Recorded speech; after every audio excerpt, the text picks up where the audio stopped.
नमस्कार, मैं हूँ आपके साथ कंचन मिश्रा। अपडेट मीडिया 24x7 में आप सभी का स्वागत है। अपडेट मीडिया 24x7 के समस्त परिवार की ओर से आप सभी को गणतंत्र दिवस की बहुत बहुत शुभकामनाएं। यह दिन हमारे देश की स्वतंत्रता, समानता और भाईचारे का प्रतीक है। 26 जनवरी 1950 को हमारा संविधान लागू हुआ था, जिसने हमें लोकतंत्र में अपने अधिकारों और कर्तव्यों का बोध कराया। हमें गर्व है कि हमारे संविधान ने हर नागरिक को समानता, स्वतंत्रता और न्याय का अधिकार दिया है। यह दिन भारत के संविधान लागू होने की याद में मनाया जाता है। भारत का संविधान 26 जनवरी 1950 को लागू हुआ था। इस दिन दिल्ली के राजपथ पर परेड और झांकियां निकाली जाती हैं। भारत के राष्ट्रपति तिरंगा फहराते हैं और 21 तोपों की सलामी दी जाती है।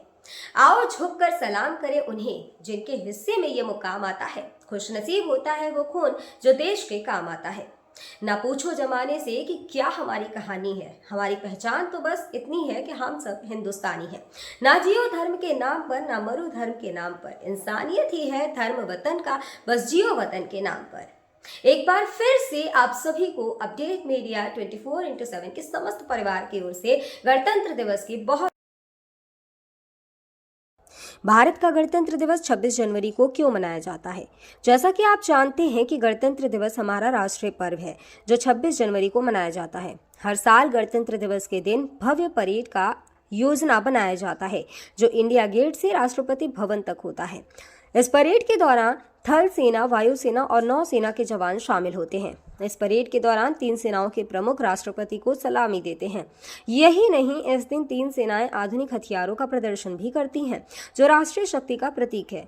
लेकिन आप जानते हैं कि गणतंत्र दिवस 26 जनवरी को ही क्यों मनाया जाता है? दरअसल 1950 ईस्वी में मुझे भारत सरकार अधिनियम को हटाकर भारत का संविधान लागू किया गया था। संविधान को लागू करने के लिए 26 जनवरी का दिन इसलिए चुना गया क्योंकि साल 1929 में दिसंबर में लाहौर में भारतीय राष्ट्रीय कांग्रेस का अधिवेशन पंडित जवाहरलाल नेहरू की अध्यक्षता में हुआ था।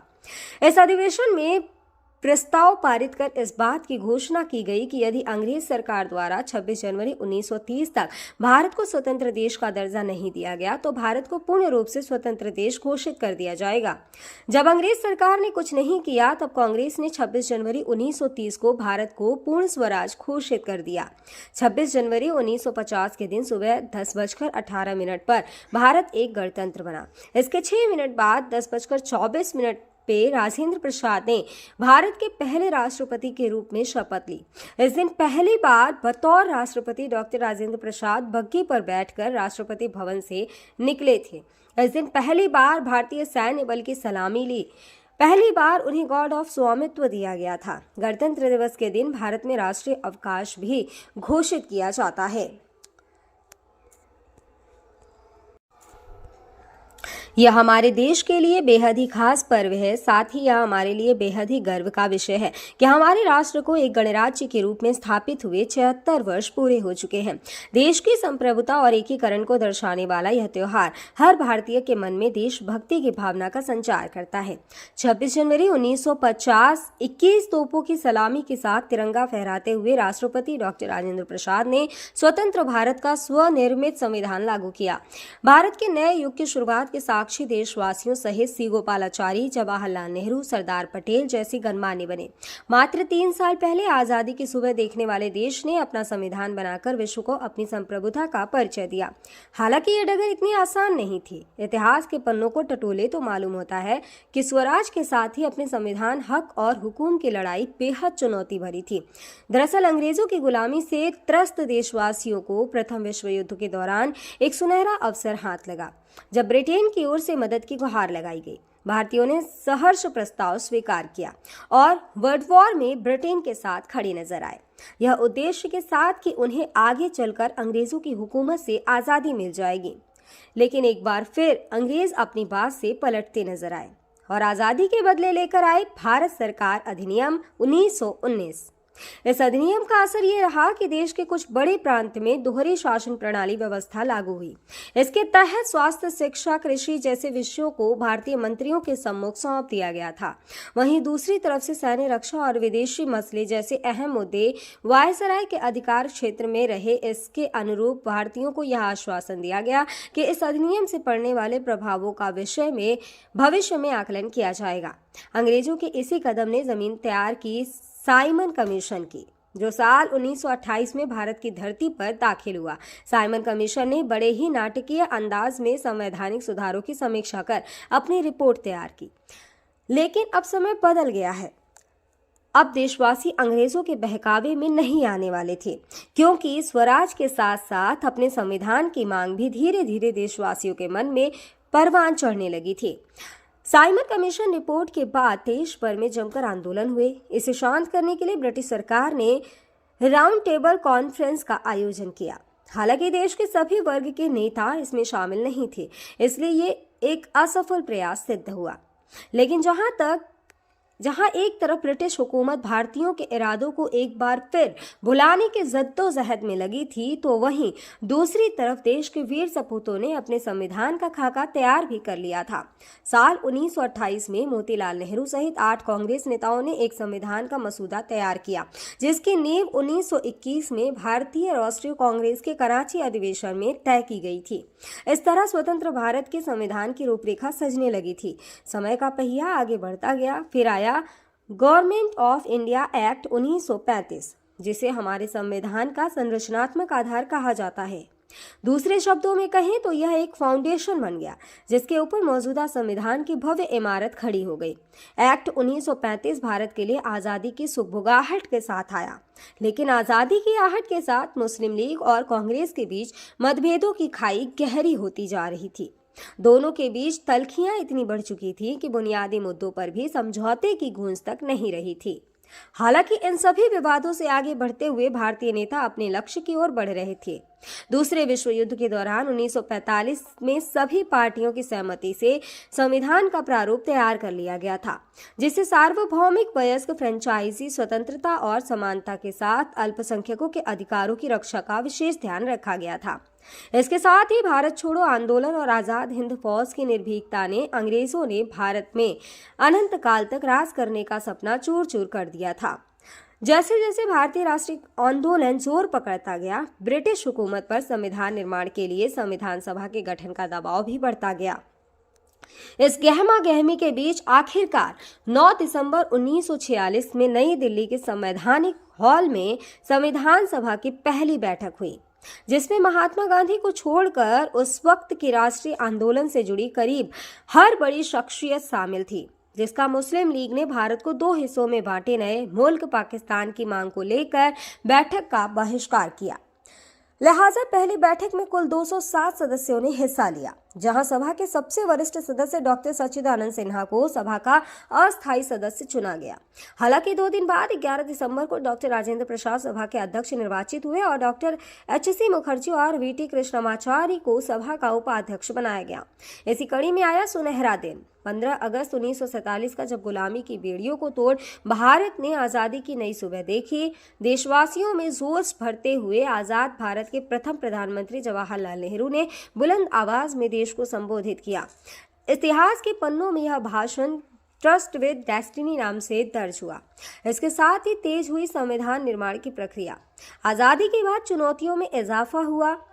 संविधान पर सामग्री की कमी थी, लेकिन उसका सही चयन और उचित व्याख्या का काम बहुत जटिल था। बी.एन. राव द्वारा तैयार किए गए संविधान के प्रारूप पर विचार विमर्श करने के लिए संविधान सभा 29 अगस्त 1947 को एक संकल्प पारित करके प्रारूप समिति का गठन किया। इसके अध्यक्ष के रूप में डॉक्टर भीमराव अंबेडकर को चुना गया। इस समिति में अंबेडकर के अलावा 6 और सदस्य थे। संविधान निर्माण के दौरान कई अहम फैसले लिए गए, जिसके राष्ट्रमंडल के समूह में भारत की सदस्यता, राष्ट्रध्वज का चयन, साथ ही राष्ट्रगान और राष्ट्रनीति का चुनाव शामिल था। यहाँ दिलचस्प बात यह है कि संविधान में सबसे पहले नंबर पर आने वाली उद्देशिका सबसे अंत में पारित हुई।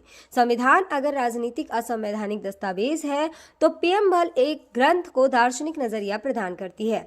डॉक्टर भीमराव अंबेडकर की अगुवाई में संविधान निर्माताओं ने 60 देशों के संविधानों का अध्ययन किया। 4 नवंबर 1948 को संविधान का अंतिम प्रारूप पेश किया। संविधान तैयार करने के बाद मुश्किल खड़ी हुई कि इसे सुंदर अक्षरों में पिरोकर कैसे संजोया जाए। इस उधेड़-बुन के बीच प्रेम बिहारी नारायण रायजादा का नाम सामने आया, जो कि अपने दौर के सबसे विख्यात कैलीग्राफर थे। उसके बाद भारत का संविधान प्रेम बिहारी नारायण रायजादा सुलेख फॉन्ट में लिखा गया। उसके प्रत्येक पृष्ठ को नंदलाल बोस के मार्गदर्शन में शांति निकेतन के कलाकारों द्वारा अलंकृत किया गया। इस तरह कुल 2 साल 11 महीने और 18 दिनों में विश्व के सबसे बड़े लोकतंत्र का स्वनिर्मित संविधान बनकर तैयार हुआ। आधिकारिक तौर पर 26 नवंबर 1949 को संविधान को पारित किया गया, जिस पर संविधान समिति के 15 महिलाओं सहित 284 सदस्यों ने हस्ताक्षर किए। वहीं संविधान लागू करने के लिए 26 नवंबर को चुना गया, क्योंकि 26 जनवरी 1930 को भारतीय कांग्रेस के लाहौर अधिवेशन में पूर्ण स्वराज का प्रस्ताव रखा गया था। इतिहास में इसे प्रथम स्वतंत्रता दिवस के रूप में भी जाना जाता है।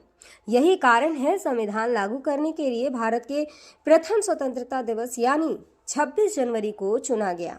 26 जनवरी 1950 दिल्ली की सर्दी को देशभक्ति मात दे रही थी, जब राजगोपालाचारी ने अपने शब्दों में भारत को संप्रभु लोकतांत्रिक गणतंत्र घोषित किया। इसके बाद डॉक्टर राजेंद्र प्रसाद को भारत के पहले राष्ट्रपति की शपथ दिलाई गई। उसके बाद सार्वजनिक समारोह की शुरुआत हुई, जिसमें राष्ट्रपति डॉक्टर राजेंद्र प्रसाद और मुख्य अतिथि इंडोनेशिया के अध्यक्ष सुकर्नो हुए और मुख्य अतिथि इंडोनेशिया के अध्यक्ष सुकर्नो भी शामिल हुए। इसी तरह दिनांक 26 जनवरी 1950 इतिहास के पन्नों में स्वर्णिम अक्षरों में दर्ज हो गया। ग्राम जयापुर ब्लॉक लाइन्स आरजी जनपद बनारस प्रधान राजकुमार और प्रतिनिधि लल्लू की ओर से समस्त गांव वासियों, नगर वासियों और देशवासियों को गणतंत्र दिवस की बहुत बहुत शुभकामनाएं। और साथ ही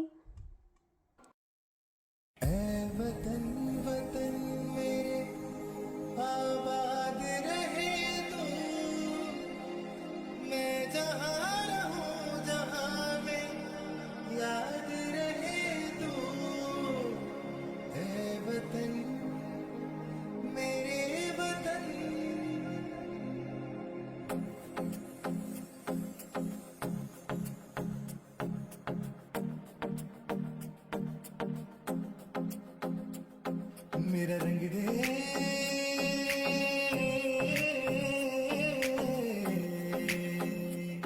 मेरा रंग दे बसंती चोला माए रंग दे, मेरा रंग दे बसंती चोला माए रंग दे, मेरा रंग दे बसंती चोला रंग दे। भारत में एक और बीमारी ने दस्तक दे दी है। ये बीमारी है HMPV। चीन के बाद अब भारत में भी HMPV ने दस्तक दे दी है। भारत में HMPV के 2 केसेस मिले हैं, जिसके बाद लोगों के मन में डर और सवाल पैदा हो गए हैं। सवाल ये कि HMPV वायरस क्या है, HMPV वायरस के लक्षण क्या है, HMPV वायरस से कैसे करें बचाव, और क्या HMPV कोई नया वायरस है? अगर आपके मन में भी ये सवाल है तो यहाँ आपको हर सवाल के जवाब मिल जाएंगे। चीन में ह्यूमन मेटान्यूमो वायरस की वजह से वायरल बुखार श्वसन संक्रमण के बड़े मामले सामने आ रहे हैं।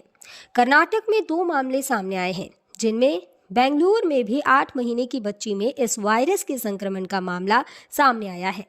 अब सवाल ये है कि आखिर HMPV क्या है? HMPV यानी ह्यूमन मेटान्यूमो वायरस एक श्वसन वायरस है जो फ्लू जैसे लक्षण पैदा करता है। अब निचले और ऊपरी श्वसन संक्रमण जैसे सर्दी का कारण बनता है। यह एक मौसमी बीमारी है जो आमतौर पर सर्दियों और शुरुआती वसंत में होती है, जो RSV यानी रेस्पिरेटरी सिंसिटियल वायरस और फ्लू के समान होते हैं।